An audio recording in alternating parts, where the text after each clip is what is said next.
Olá, pessoal, tudo bem com vocês? Eu sou Sandra Santos, professora da Escola EMEB Ricardo Vieira de Lima, e hoje trouxe para vocês uma temática bastante evidenciada na atualidade. Trata-se das eleições municipais no ano de 2020. Então, estão preparados?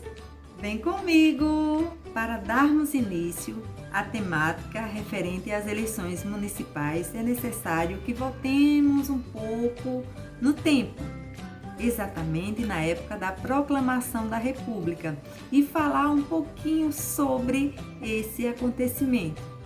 Então, as eleições presidenciais no Brasil começaram a acontecer com a proclamação da República, quando o presidencialismo foi adotado como sistema de governo pela Constituição de 1891.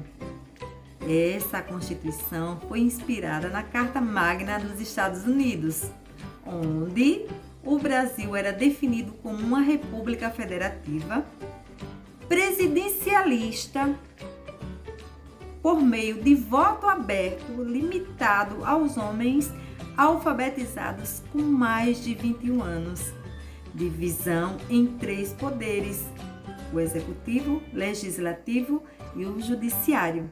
Senado deixava de ser vitalício, ou seja, a partir de uma determinada data, teria que haver novas eleições para que houvesse a troca dos presidencialistas. Caso a presidência ficasse vaga por qualquer motivo, antes de completar os 2 anos de governo, na época vigorado, era necessário novas eleições. Ao contrário de hoje, né, gente?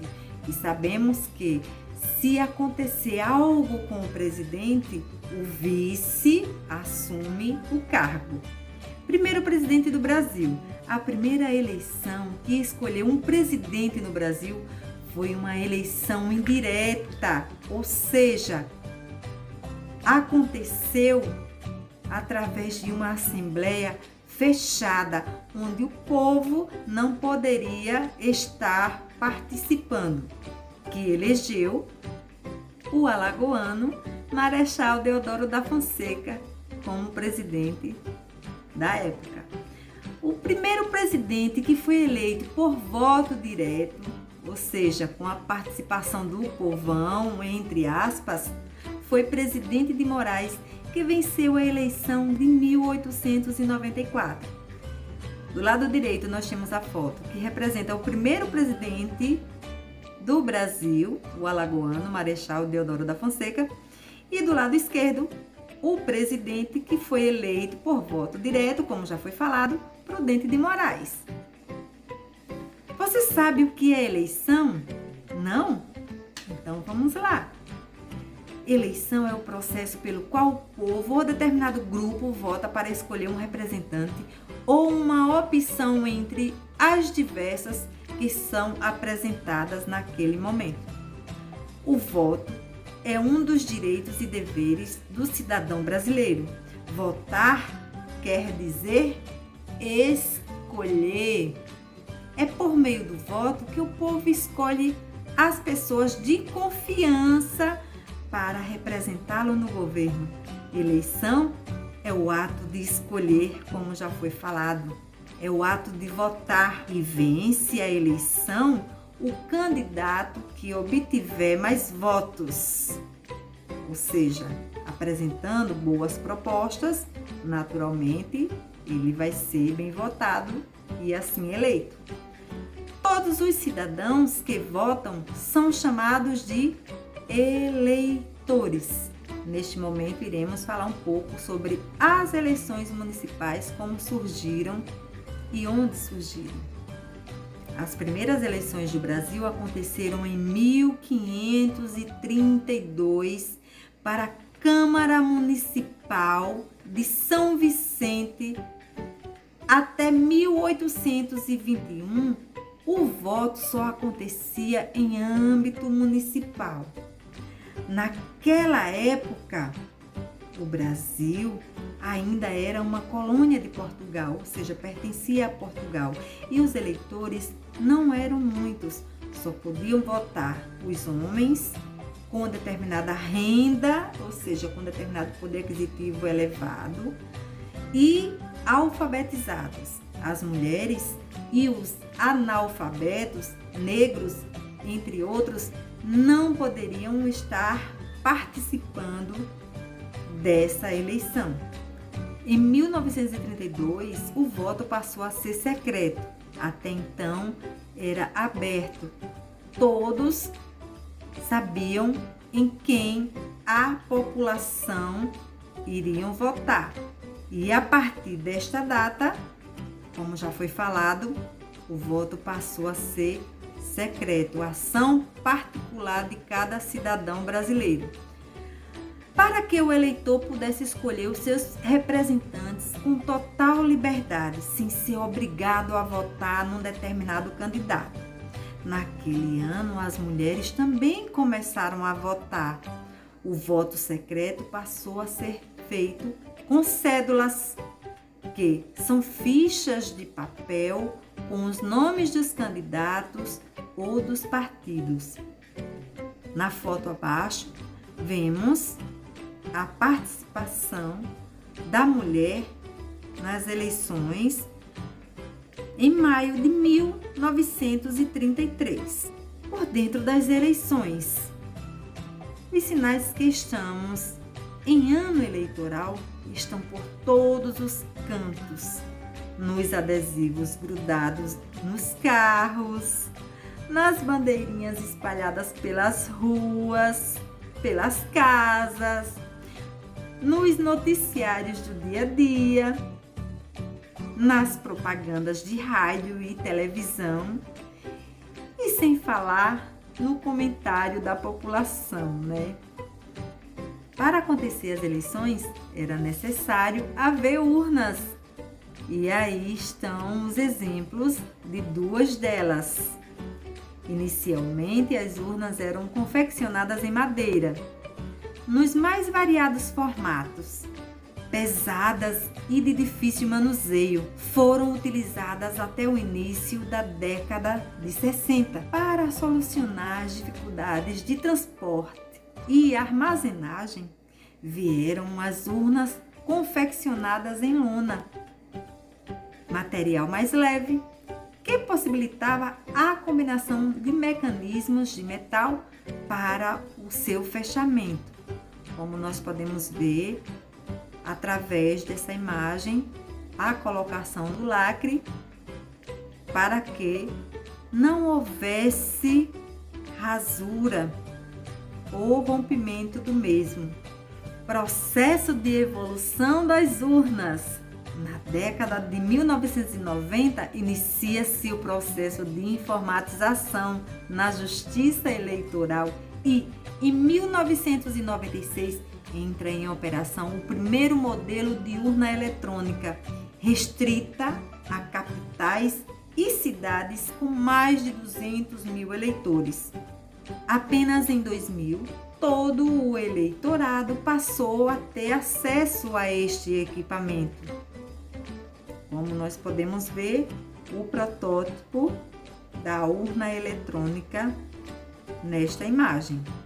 Urna eletrônica atualmente. A partir de 2008, a Justiça Eleitoral iniciou o processo de recadastramento biométrico dos eleitores. Com um leitor de digitais nas mesas de votação, a urna só é liberada após a confirmação da identidade do eleitor. Como nós podemos ver, essa parte que fica ao lado da urna é onde as pessoas, ou seja, os eleitores, posicionam os dedos para assim haver o reconhecimento de sua biometria. E assim, o acesso ao voto está liberado para aquele determinado cidadão. Dentre as vantagens da urna eletrônica, como a identificação biométrica, instrumento tão importante para a democracia brasileira, é possível citar o impedimento de fraudes na votação, uma vez que impede que uma pessoa se passe por outra, que era o que acontecia na época em que as eleições eram feitas através de cédulas em urnas de madeira e em urnas de lona. A apuração 100% informatizada. A garantia constitucional do sigilo do voto, uma vez que mecanismos de segurança promovem o embaralhamento dos votos gravados na urna. Assim fica difícil as pessoas saberem quem o cidadão votou. A celeridade da divulgação dos resultados das eleições. Na época, passava-se vários dias, até semana, para que acontecesse a contagem completa dos votos. Hoje, através da informatização, os eleitores, principalmente os candidatos, já sabem se foram eleitos cerca de 1 a 2 horas após o encerramento da votação. A precisão na escolha do eleitor que, no momento da votação, pode conferir sua escolha com a foto do candidato, ou seja, teclando o número do seu candidato. Neste caso, como em 2020 está acontecendo as eleições municipais, primeiro vota-se nos vereadores, em seguida no candidato a prefeito. Então, após a digitação dos números que os identifica, na tela irá surgir a foto do candidato. E então o eleitor poderá estar teclando no botãozinho verde e assim votando com 100% de certeza em seu candidato.